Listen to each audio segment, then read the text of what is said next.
Hello, people out there, Project Nerd Networks. This is Infinite Spaghetti, your one-stop shopping place for cosplay and the creative universe. This is Infinite Spaghetti, a guided tour of the cosplay and creative archives with your host, Ethan Minsker. Part of the Project Nerd Podcast Network. This is episode 5.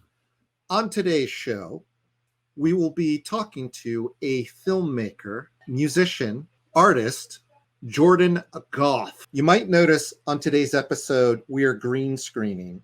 There is a specific reason for that. A lot of his artwork in films use this green screen. With today's episode, we're hoping that there might be something useful. The people and the viewers out there, I didn't want them like eyeballs freaking out or imploding because of the green. We're doing this on purpose. It's not a mistake. I would like to explain how we first met. I was at a film festival in Indianapolis, Indie Film Fest. During the festival, there was all this buzz. All these people were talking about, like, you got to check out dinosaurs in a mining facility. This is a mining facility, correct? As far as the public and the employees are concerned, that's all it is. Bringing in more employees here is just piling up more bodies. When they see what's down in that mine, we can't let them walk out of there. I'm here for the job. You just gotta remember 3 things. Keep your head down, keep your mouth shut, don't ask any questions. What does a company like Waymo want with a mining facility? I mean, what the hell are they even mining down there? There's something else going on. Word around the offices, the higher ups are in some next level cult shit. Real Aleister Crowley, Children of the Corn type stuff. Did you hear that? You're hearing things. Yeah, I have been hearing things down here. Dinosaur things. You think there's dinosaurs in the mining facility? There are dinosaurs in that mining facility. Don't you know that there are dinosaurs in this mining facility? Nobody told me there was dinosaurs in this mining facility! There's dinosaurs in the mining facility. Dinosaurs? In a mining facility? Shit. Knock, knock. Who's there? Chain. Chain who? Chainsaw.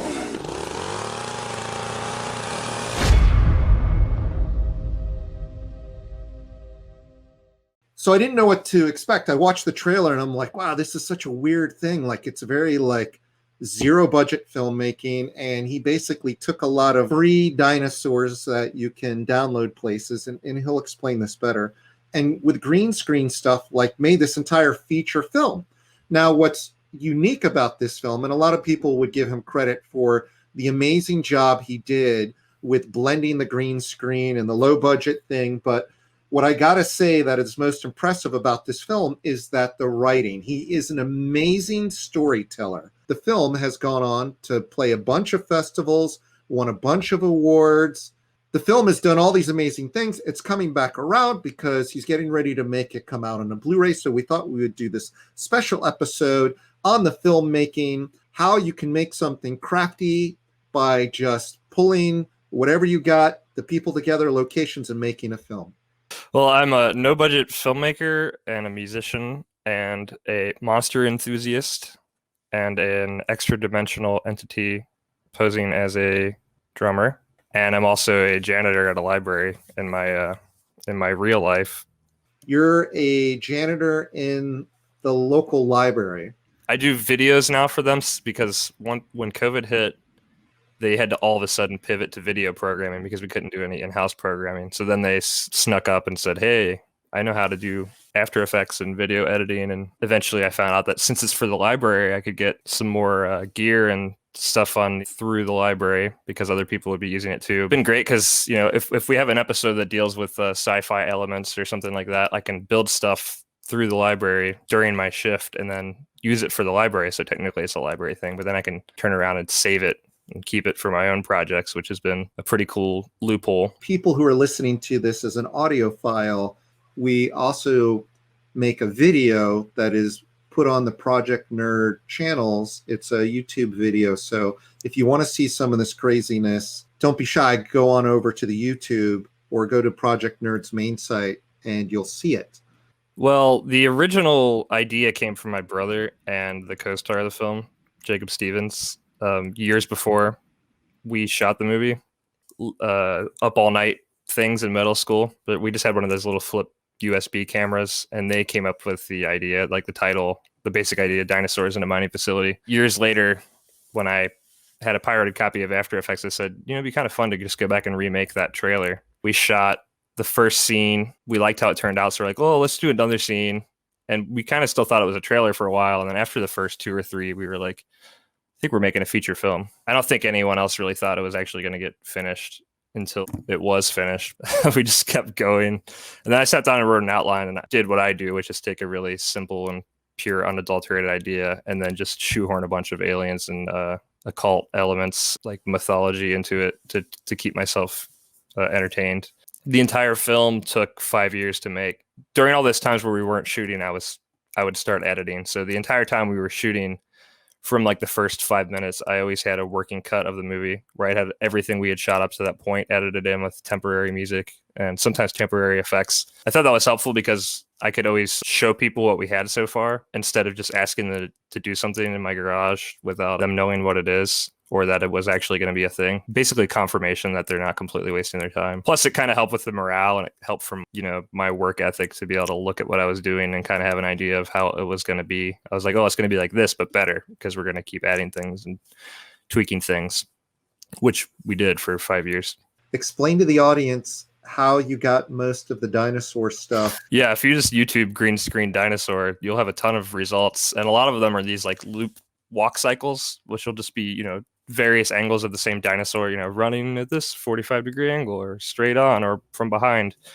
And that'll be that video, in like 20-second intervals or whatever it is. And so I would just use a YouTube downloader website and create this folder of just all these different dinosaurs on green screens. I mean, I would have loved to have done it myself, but at the time I didn't know about Blender, which is freeware and amazing. I'm starting to mess with that now. By the time I would have figured out how to do it, we could have made the whole movie. And I also just didn't think that I would be able to. A certain charm to that sort of repetitive, hypnotic walk cycle, and seeing it like comped to the best of my ability into something, like probably more than that kind of footage is normally comped into something. I feel like there's a certain thing, like exciting angle to that. Even the sound effects and like a lot of the images that were used for backdrops were just taken open source free stuff online. The scene where the two miners are talking to each other in the mine, there's like that backdrop is just one big image that I would crop in. Okay, in this shot, I'm going to crop and use this bottom left half of it, and then I'm going to use the bottom right half of it, and then I'm going to take the whole thing and flip it horizontal for this one and blur it when it's their close up. You can get a lot of mileage out of just one image being used a bunch of times for the same scene. Then we would try to, at first we weren't, but I had a friend who I would show it to them. He's like a photographer, Jeff Lyon, try to match the lighting in the images that we were using. So I'd show him what we were using beforehand. Then he'd be like, well, the light's coming from this angle, so I'll set up this light from here to try to make it integrate better, which helped out a lot. You can kind of tell which scenes we did that and which ones we didn't. Hopefully people will just be so involved in the movie that they won't really be thinking about that stuff. A lot of the people you use, your brother's in it? Yeah, my brother's the star, and then his best friend, who's also one of my great friends, is the co-star. People within your friends' circle. Well, I think at first we didn't really realize that we were making a feature film, so I wouldn't have asked actors to help with it. So then by the time that we realized we were doing it, we already had most of the things cast. It's just nice to have people that know each other on set together, because then that removes a lot of the nerve elements when you're working with non-actors. I would just do a lot of takes, so because people get more comfortable as they're going and stuff. And sometimes I'd watch all the takes and I'd be like, I can't believe these 2 different takes came from that same actor. But that's kind of the beauty of being able to wrangle things and comp things. Sometimes I'll use the audio bit from this take with the visual bit from this take, because I like the expression in the audio more, and I would just sort of Frankenstein stuff together, which is a fun way to do it. There's something nice about having just real people, because I think I'd rather have someone underacting than overacting in a lot of ways. But if I need them to overact, I can try to wrangle that out of them. If we have legitimate actors who have been around, real directors, it was nice that we were all on the same page. Like, it was everyone's first time doing this thing. So like no one felt like they were lesser than or being condescended to, because we were all kind of just like grabbing for things in the dark, trying to figure out what we were doing. To be clear to the audience, after I saw this, I immediately went up to him and was like, "When are you going to put me in your next film?" Hence, green screen and me collecting lots of green screens. Well, that's the dream too. We always talked about that. We said, "Oh, when we finish our first feature, people will see that we actually are able to finish something. Hopefully, they'll be more willing to get involved with it, and we won't have to beg people." Because I remember having like friends say they were going to show up to shoot things, and then at the last minute, I finally get a response from them that they can't, and then I just have to see who's around. Luckily, that worked out for the best in most cases. I mean, in all cases on this movie, I was really happy with how everything came together. There's a lot of luck involved with that sort of thing. Either luck or you have to do like 20 more takes to get a good performance out of somebody, which I didn't have to do, which was pretty nice. People who are watching this or listening to the podcast are probably going to immediately go like, where can we see this? But right now it's not available anywhere. Let's get into the DVD and like what you're planning. Sorry, Blu-ray. There's a big difference here. It should be released in like May. And if they follow our various social media pages and keep an eye out, there'll be an announcement in the very near future. You can see in the lower third down here, that's the Instagram for our filmmaking. That same Jambo Vision, there's also a Facebook page, but I'm more active on the Dinosaurs in a Mining Facility page. And then if you follow me, you'll see stuff from all of my various projects, sort of getting all that together. I've been spending the last couple months combing through just mountains of footage from when we shot. It's all the in-camera stuff. We didn't have anyone documenting things behind the scenes, but there are times, I mean, we left the camera rolling a lot of the time, so I'd step in front of the camera and be directing somebody. So I'm trying to find those little gold nuggets throughout, edit them together with new interviews I'm doing and stuff people are sending me. And then I'll most likely be getting it up elsewhere online for people that aren't into the physical media thing like I am. Yeah. Who is the guy doing the Blu-ray and how did that come about? He has his own label, runs out of his apartment called Gold Ninja Video. Gold Ninja Video out of Toronto. Justin DeClue, who runs that, has a great podcast called The Important Cinema Club podcast that I've been listening to a ton. So go check that out and go check out Gold Ninja Video. He does all the stuff himself, and I think they like the pride part of it is there's a ton of extras. He does his own commentaries for everything. It started out as sort of like finding the best versions of public domain movies that have been kind of lost to time. And then, so it's like, he thought like, the film on its own maybe isn't enough to warrant people buying the physical media version. But if we just pack it full of extras and have people sort of do analysis of it and have extra context for the films, then that would be a cool thing, worthwhile thing to do. Over time, he eventually started a section of his label called Director's Cult, where he works with the filmmakers on putting out like the definitive ultimate version of that specific film. It all kind of happened because my friend Adam Riot Thorne, who is part of the Eyesore Screening Collective in Toronto, he does like a festival called the Terrible 2-Day Festival. And I think he just goes on Instagram and follows hashtag B movies, hashtag no budget sci-fi, all that stuff like I do. And so he just randomly saw my trailer or a poster or something and liked it. So seeing the opportunity, I immediately messaged him a link to the film. I was also just like, whether or not he reviews it or watches it, it'd just be nice for somebody else who's into this kind of stuff to see it. Yeah, he responded because we were both up at 3 a.m.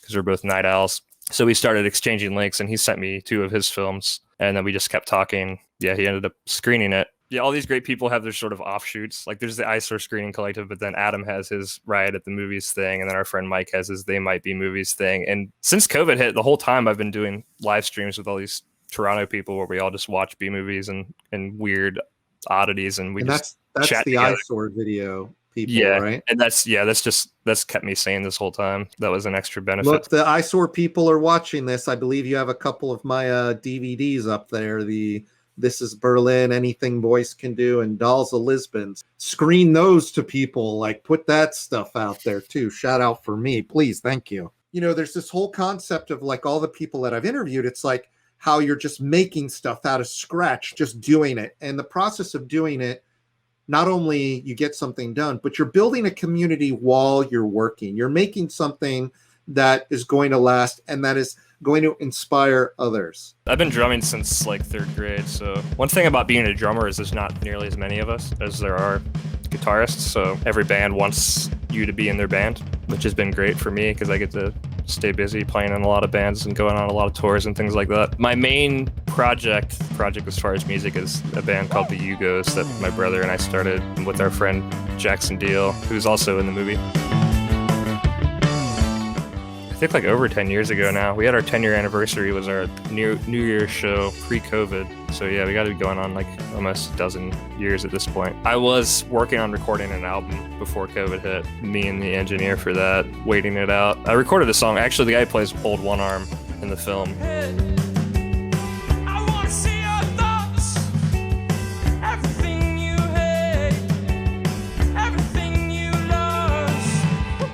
He also did the end title music, not the theme song that says the title of the film a bunch of times, but the song before that. He's got his own label and stuff, and he's like incredible. And then my brother, who's the frontman of the Yugos, has another electronic project with his wife called Moonbow, which is spelled like the French bow. And you guys did a lot of the soundtrack for your own film, not just the end titles.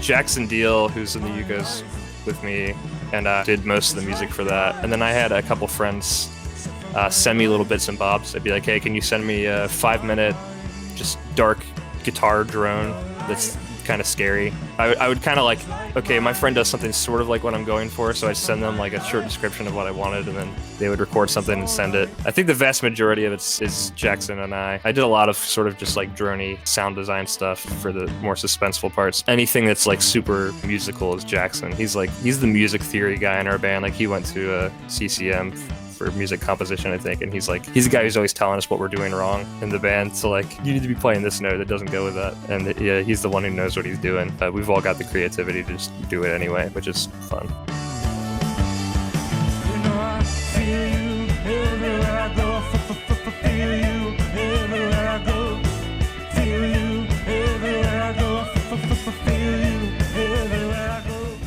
Your music background and that do-it-yourself mentality of bands is what carried over to the film. If we can make music, we could make a movie. You could literally just do anything. Can you draw connections, those two things? I'm in Latonia, which is in northern Kentucky. Yeah, so we're northern Kentucky, like just south of Cincinnati. So it's kind of great because like we get the nature and the sort of isolation that we want in northern Kentucky, but then for culture and like shows and seeing our friends' bands play and doing screenings of our film. Something, something in the month of May. Everything's always coming my way. You know, it's just a short 20-30 minute drive across the bridge to go do that stuff when we're able to do it again.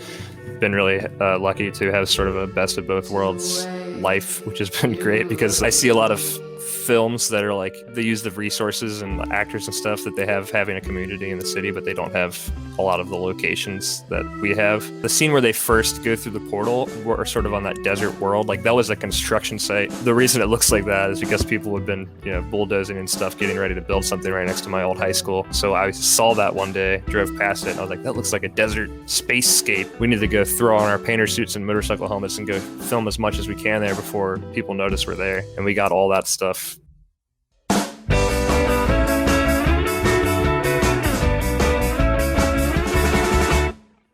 I don't really mind when continuity errors come up. I try to avoid them, but if they happen, they happen, and it's part of the reality of having little to no crew a lot of the time and sort of working with what you have. Yeah, I definitely think the DIY, being a musician and playing shows at house spaces and stuff like that, definitely that whole mentality taught me a lot early on before filmmaking about what filmmaking was going to be, which is that sort of Muppet show, sort of like chaos of putting on a show and wrangling people and just trying to keep up the morale and enthusiasm for what you're doing and make it as contagious as humanly possible, so that everyone can be part of something that we're happy with and excited about. Because, you know, I hate to see people, including myself, just that have a bunch of potential and creative energy that are either not being given the opportunity to do anything with it or are too scared to do something with it because they don't have a bunch of other people around them who are acting dumb. Like, I don't drink, but if I go out and everyone else is drunk and acting stupid, I feel like it gives me the freedom to be as stupid as I am when I'm at home by myself and not worry about it. So I'm kind of trying to like bring that same sort of mentality to filmmaking. we spent a lot of time putting together little promo videos and images and stuff, and like really, I put probably half as much work almost as I did making the film into the premiere. So we ended up having like 150 people, which for us, coming from doing no previous films, was like a big thing. It was also the capacity of the theater, so I think there's a limited audience sometimes for things that don't look super polished. I had this thing when I was making it where it's like, you don't want to talk about it publicly or with people like acquaintances too much because you don't know how long it's going to take. And for me, it's like when I have a project, when people are being nice and they ask, oh, how's that thing going? I just get this like sort of neuroses where it's like, I want to wait till it's formed and like presented to the world instead of... Also, it's like you get this, like, you don't care. You really don't care. You know, you're asking, but you don't care. Patronize me. And secondly, I always get the, like, I don't really want to talk about it too much till it's done because I know you don't believe I'm going to finish it. I'd rather surprise you and have it finished. Yeah, it's also just a great feeling to just, you feel like I mean, I take what I do super seriously, but it's also kind of nice to just, it's almost like a prank to be like, hey, I've been working on this for 5 years and didn't tell you, and it's totally crazy, and you had no idea, even though we hung out a bunch of times. But then, you know, once it's out, the deep compulsions to constantly talk about what I'm doing are able to come to the forefront, which is great. You know how that is. For years, have like come up with projects and ideas we want to do, and then we just talk about them to death and never do them. That's the bigger thing of that. Yeah, and then I see, you know, like sometimes people are posting the project they're working on as they're going because they want the instant gratification, which I totally understand. But then they get that gratification and they're like, well, I already got the gratification. Why would I want to finish the project? I'll just go do something else. And it's like, and then it just sort of fizzles out. And I was kind of afraid of that, like losing momentum. Like we needed this internal momentum because if it became external momentum, then it would just die somehow. Talk about the sequel. Hopefully I'll be in it. So the people watching this or listening will be like, I got to doubly go see this because Ethan Minsker, that mega star from Infinite Spaghetti and the Project Nerd Networks, is now present and representing in it. Google Doc, where I've been transcribing what was originally a bunch of handwritten notes of ideas. That's now a 62-page small font Google document of just like pre-writing and just total rambling. That's going to be like, that's how the script kind of forms, is like these. Yeah, it's been like super organic over time, but I just pulled it up to look at the date. But yeah, it says 2015. So the mythology that was hinted at in the first film is shown. Notebooks full of ideas. Before the first film was even finished, you know, in the downtime when I was creatively had written the story, but I was just putting together the nuts and bolts, I was already thinking about the sequel. This is more of like an alien slant, right? I don't think that's giving away too much. Yeah. As we were making the movie, I actually ended up going back in and adjusting some of the dialogue in the first film and putting in some little things that would seed what would happen in future films. There's a part during my speech at the end where it cuts to these graphics, dinosaurs and different images and stuff, and that's because my mouth wouldn't match what I was saying because I changed the dialogue. But it ended up kind of seeming like this nice, like stylistic visual flair, but it was really just there. How many episodes is this going to be? I'm committed to making 5 of these movies. Oh my God, 5? Told the complete story that I want to tell, so no matter how it goes, you know, as long as I live long enough to do that and don't have anything happen to me, and I'll probably write in my will that my brother has to do it, finish it if I should die somehow in a freak accident. That's my daughter, not the green screen. Hey, come here. Come here. Say hello. Hello. He says hi. Now get out. He says, get out of here. Bye. My brother's friends with this guy, Larry Hastings. He has a group called the Rust Riders, where they're all into like Mad Max, Fallout style, like post-apocalyptic stuff. So they build and weld things and like augment golf carts to make them death vehicles and make Raider armor and all this stuff. He actually, he was like a finalist in the, like that game Cyberpunk, did like a cosplay competition and threw him out for that.